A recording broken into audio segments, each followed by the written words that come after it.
We are at a unique point in history where we can consciously notice the MO with its pattern of corruption and understand the strategy. When Joseph became vizier of Egypt, his authentic monotheistic understanding began influencing the royal court. This divine influence reached Pharaoh Akhenaten, who initiated a revolutionary shift from Egypt's traditional polytheism to the worship of Aten, one god. This was a genuine spiritual awakening inspired by Joseph's presence.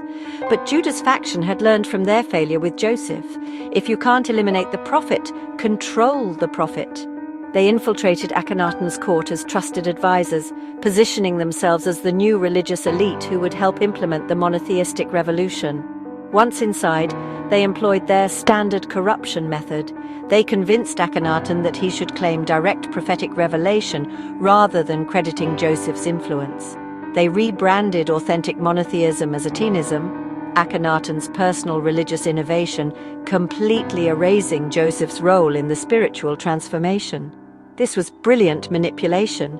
Akhenaten became the public face of monotheism, while Judah's faction held the real power behind the throne. They created a competing version of monotheism, where Joseph had no role and they controlled the religious hierarchy. It was the perfect setup for total narrative control.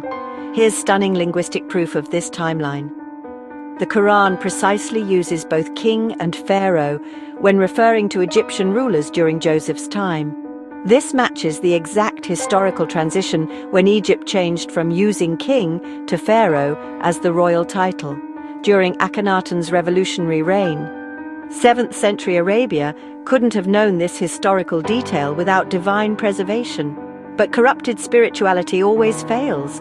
When Akhenaten's artificial monotheism collapsed, the traditional Egyptian priesthood rose up in revolt.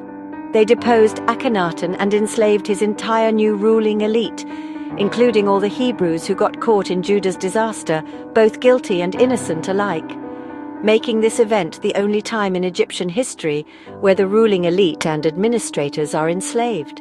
Here's the ultimate irony they desperately tried to hide. The very oppression Moses had to rescue the Hebrews from was directly caused by Judah's corruption campaign. They created the disaster, then erased their role in causing it. The mathematical evidence, linguistic precision, and historical patterns all proved the same devastating truth. But the cover-up didn't stop with hiding their role in Egyptian slavery. They systematically corrupted divine names, scriptural accounts, and spiritual practices to erase all evidence of authentic authority. Next, the theft of God's names. Discover how they corrupted divine names to hide the truth about spiritual authority.